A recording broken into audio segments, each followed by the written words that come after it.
as a Christian that came out as a Buddhist, who then found his way to Bon and animism, there are certain questions that maybe others seem to think are huge. I just don't think are quite so huge anymore. Namely, where is God? See people go hither and thither, to this building, to that place, to this and that, under chairs, under tables, in hotel rooms, in discos, in all kinds of various experiences with all kinds of people. They're looking for this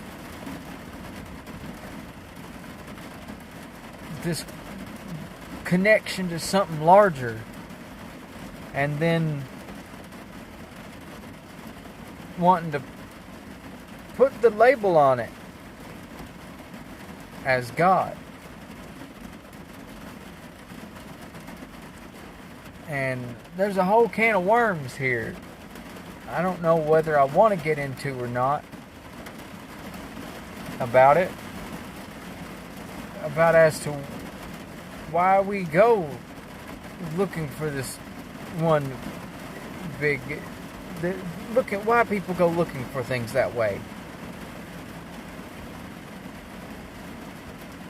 But I want to focus. There's a thing. I think the question needs to be reframed a little bit. Instead of where is God, we need to first become aware of where God was.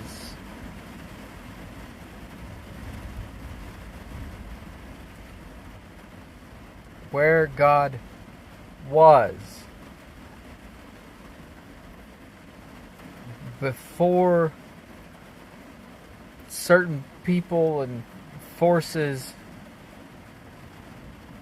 started making it, narrowing things down and whatnot. We'll say I don't want to come right off with the militant animism just off in this one, but where was God?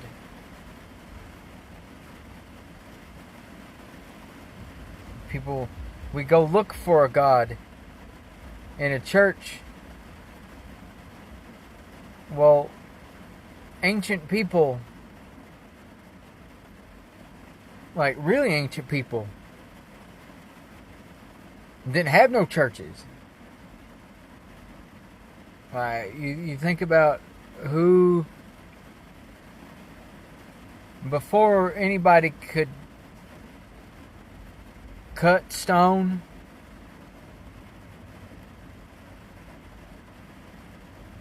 the mountain was God.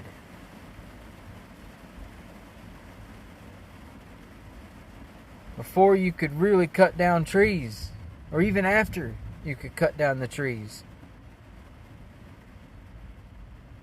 the forest was God, or God was in the forest somewhere.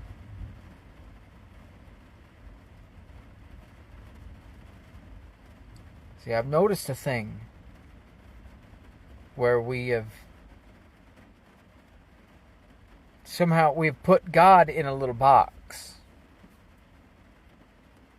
Like you'll see in ancient places, there's these things called God blocks. And it's just a nondescript block. It's a stone cube about some god. I'm guessing, I've seen it in context with mountain gods, so I would assume some character like Shamash or something. But instead of just having like a sculpture has an inside space and an outside space, right? You have a thing that sits there, and you could have like a giant Venus de Milo that someone could crawl inside of and stick their arms out of, or something. Like, I don't know. You could poke your head out of her armholes and wave at somebody or something. A sculpture would have an inside space. So used to, the God block was just a block. And God was in the outside space. But then we made these sculptures. We started boxing him in and boxing him in and boxing him in until God is not the mountain. God is not in the mountain.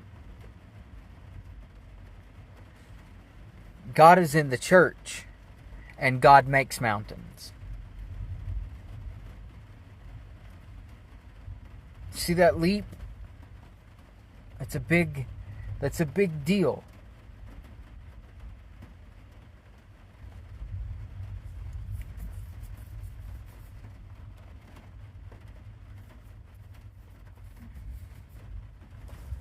So what do we do when we don't have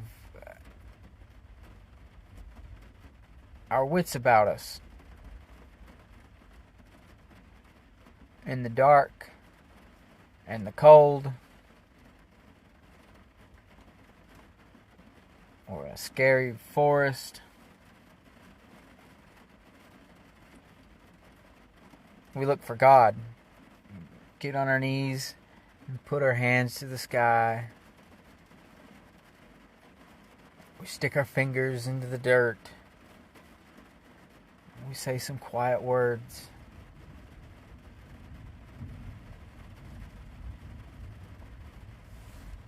That's the natural state of man, is to look outside of the God block for God.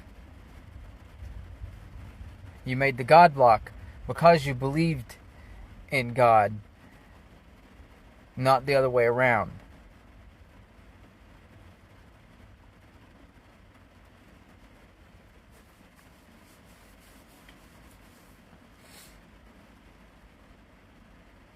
So when I see people running hither and thither and to and fro, they're just looking. They're looking for that connection, like I said earlier. But they don't. It's like they're standing there with a cable, and they're looking to plug it in someplace, but there's no outlet. There's no outlet.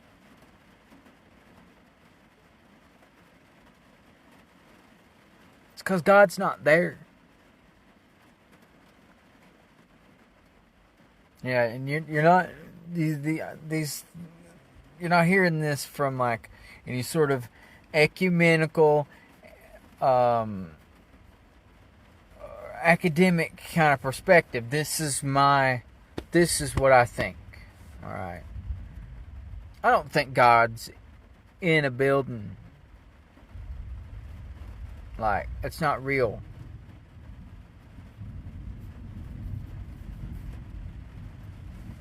And I don't necessarily think, well, of course I don't. But anyway, God's not the great necessarily the great big blue sky either. Because I'm getting to another one. I'm getting to another topic. Who is God?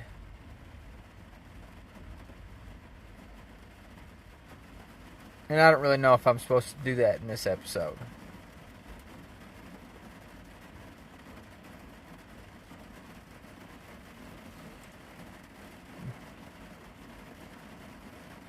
But we have to start. People have to start being okay with the notion that God's not where they think He is. Or somebody else don't think God is where you think He is. That's just... because, like, it's not.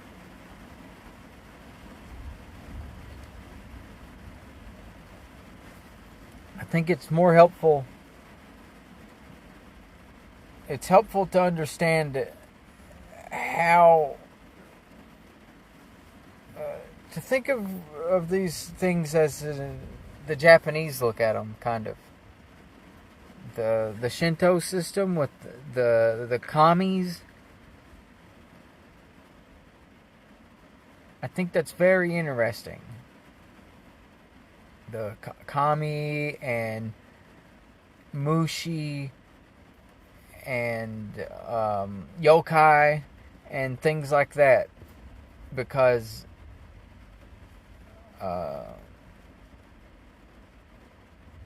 when you a lot of other mythologies aren't, we don't get to touch them the same way.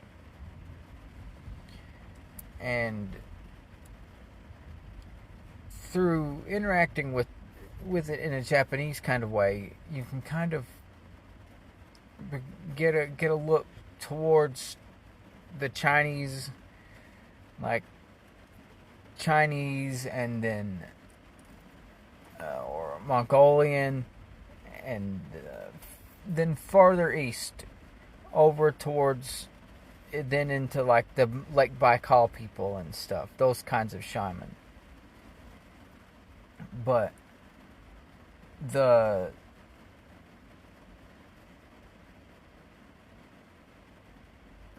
gods, okay, in Buddhism we have a thing. There's a saying in Zen Buddhism: mind is mind because of things, and things are things because of mind. You don't... a mountain didn't show up one day and then a man invented Shamash.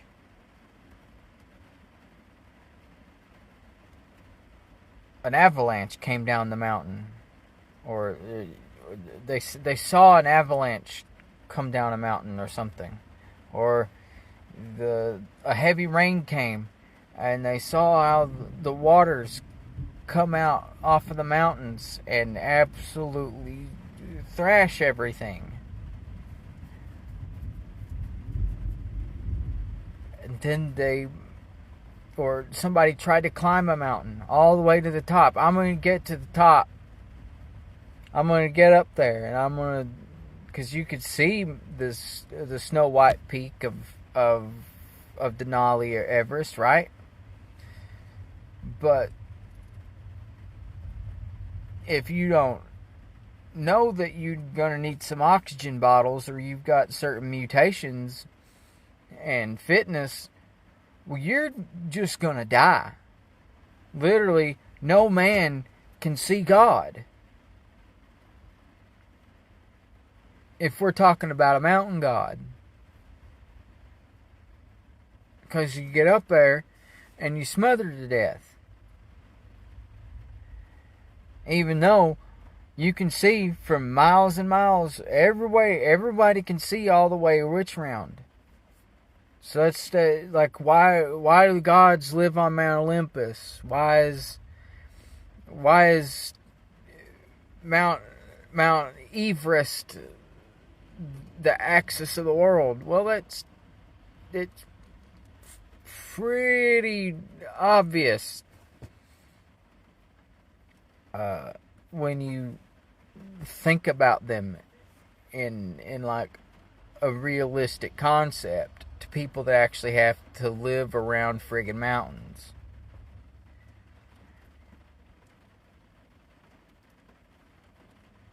Like I said, mountains didn't just show up one day and then people invent mountain gods.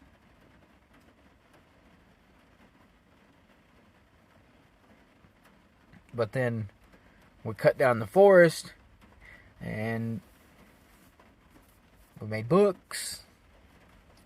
Got all this junk written in books.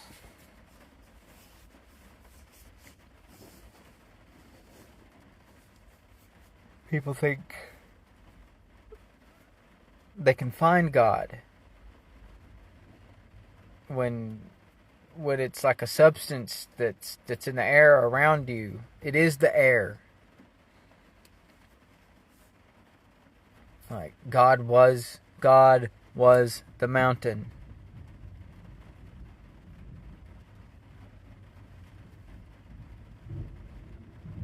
Okay, I can't stress how important, like how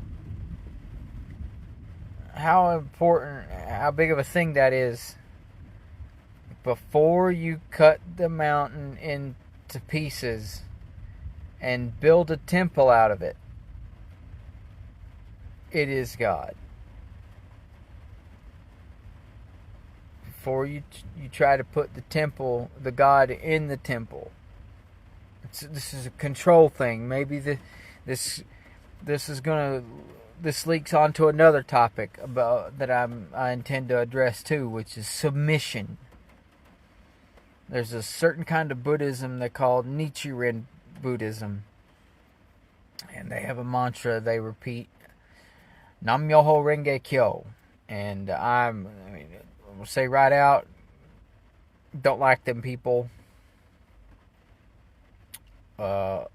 Allegedly it's like the law of attraction, but with lipstick on the pig.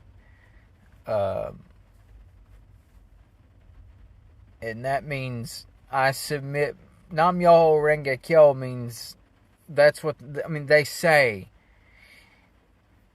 They devote their self to the expression of the mystic law through sound or whatever. Nam Myoho Renge Kyo. They are devoted to that magical moment. That's what Myoho is. A magical moment. I'm pretty sure. Yeah. Myoho is a certain kind of reflexive, high concept Zen moment. And Myoho Renge Kyo. Renge is another word for lotus. Like you'll see Padma or Padme. That refers to like a lotus as well. But then Renge is a lotus word, and Kyo, that's the Japanese word, and that's got to do with sound. Like the peal of a bell. Like the very pealing of a bell is Kyo. So Nam Myoho Renge Kyo. And Nam is a word about devotion. So devote myself to this magic lotus moment as expressed through sound. And this magic lotus moment is something about how allegedly the lotus seed goes down into the bottom of a river, into that mud, and then it germinates and finds itself all the way up to the surface of the water, and then it breaks through, and it's this beautiful flower. And then also as it blooms, it seeds as well. Now I haven't actually looked into the science on this, because that doesn't really seem biological, you know. But whatever, you know, like, why make a flower if you already have a seed, you know? But whatever. They're so, like, the lotus in that moment, it's like a constant renewal, and finding your place and your power and stuff like that. Really, it's a lot of grade A cult fodder, because you could say all kind of motivational and affirmational crap to people with all this. But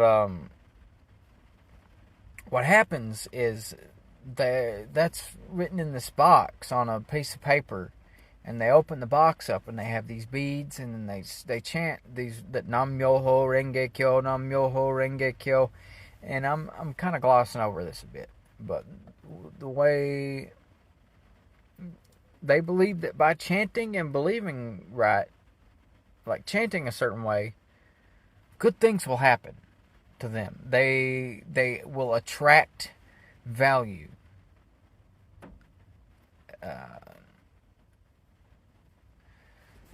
They generate value. So, like, and that sounds cool. Okay, so they're doing the thing.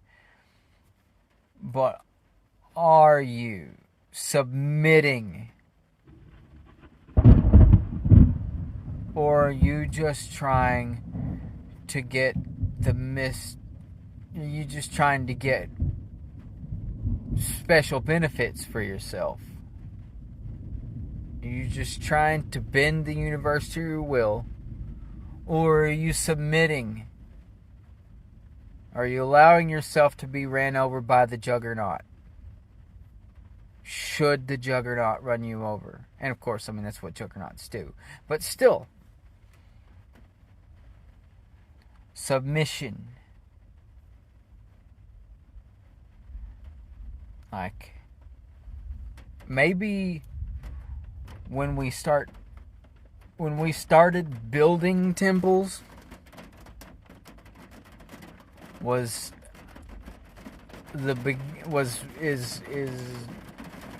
when we started to go wrong a little bit.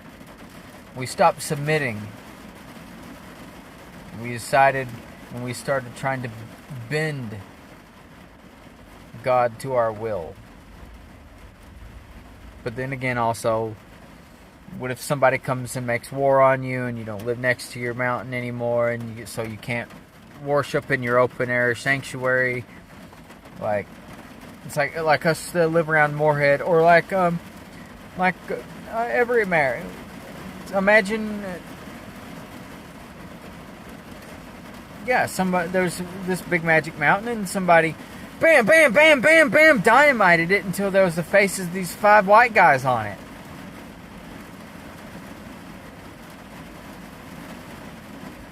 Like in America here. And for context, like how that would feel like for people that live in Moorhead, Kentucky. I don't know if you live in Moorhead, Kentucky, if you're listening. But for people that live in Moorhead, that would be like if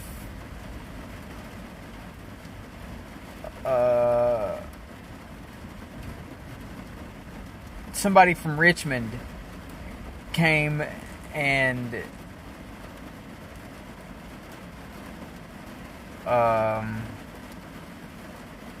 carved in the Colonel mascot dude, and just carved a big huge one there. And never mind that Lakiji doesn't belong to the college. But then, never mind. But that's what that would be like. Instead of there being an eagle on the Kiji Rock, which there shouldn't be in the first place. You know, I'm not saying that's cool. But, like, if somebody from Richmond was just like, dirty dur, EKU, gurgity gurg, that would be pretty offensive to us. Especially after, like, they handed our butts to us in the NCAA tournament or something like that, right? Well, imagine if there was, like, a genocide that you got your butt handed to you in. And then the, quote, the victors put their faces on, like, on your mountain. So, yeah. Building temples, that may be a way to put your god that was in your mountain, to keep it with you.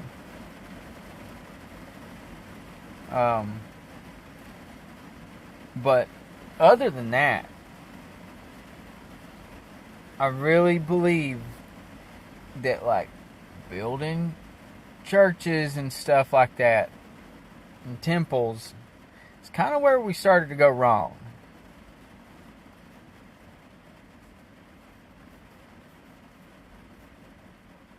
It's where we started to go wrong. One of the places. I've got these ideas about where we went wrong. When did things... you'll hear more about it later, but, like, when the Minoan women put their boobies up, that's when it all goes downhill. It all starts going downhill. The decline of Western civilization starts then. I started thinking, I was like, when does all the madness start? And I went back in time and back in time and back in time and back in time to when it was like uphill. You know? We were on the uphill. And that was like, if Minoans had penicillin, man, that would have been cool. It would have been the best. That would have been the best. Like penicillin and fertilizer, vaccines. That was where our species was. We were there, man. Like all over the world. Things were not. Anyway, they were at an interesting place. And then something happened, and the Minoan women, they put their boobies up. I don't know what that was. Maybe one day I'll find out. But anyway, I hope you enjoyed the storm here. I don't know if you expected a whole hour of me going on about where God was. But that's not real. Yeah, I figured I would start getting into some more original talky content. I saw a meme the other day where people be like, well, we better be glad I don't have a podcast. And I kind of been forgetting a little bit, maybe, or divaricating from the purpose. I think about talking on some of these issues and stuff, and then I don't. And I'll be like, oh yeah, I'll write that episode, and then I reach for a book, and then I make a little bit of book content and do some commentary in it. But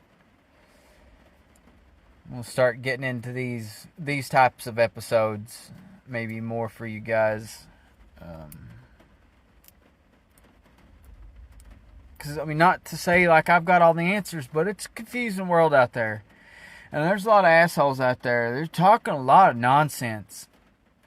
And, you know, so maybe, I don't know. I don't know if my nephew's listening to this, but I'd rather my nephew hear me talk about women and religion and government and morality than Joe Rogan or the Liver King or Andrew Tate. You know, I don't know about you, but that's me. So anyway, I hope you enjoyed hearing me ramble on about where God's at.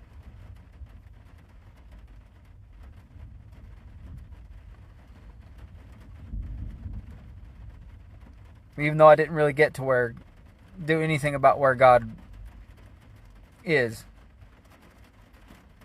Because I don't know, maybe that's irrelevant.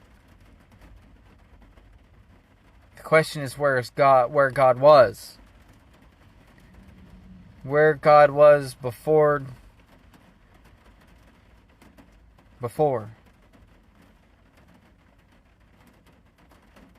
Maybe. Like I've seen a video of of a chimpanzee. I'll leave you with this. I've seen a video of a chimpanzee,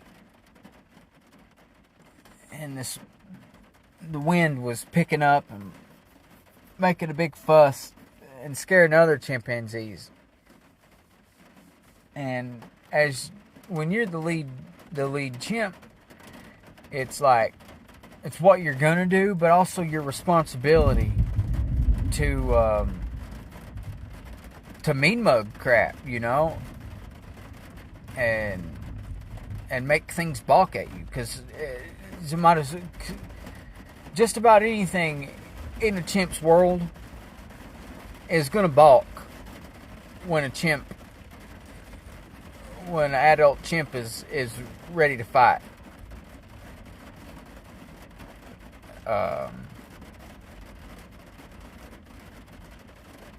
Like maybe a leopard or something like that.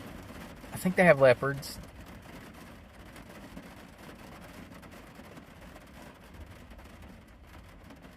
Anyway.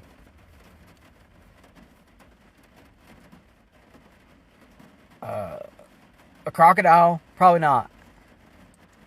But most things in a chimpanzee's life are going to think twice about having a fight with it. If it decides to start being aggressive. So like, what do you do as the male chimp and the wind is making everybody uneasy? You do what you do with anything else. You start mocking at it. You mean mugging. Whoa, whoa, whoa, whoa, whoa, whoa, whoa, whoa.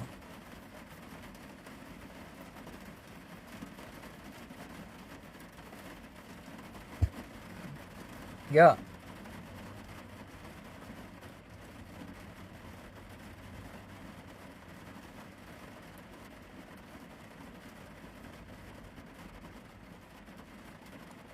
So there's that. Alright, bye.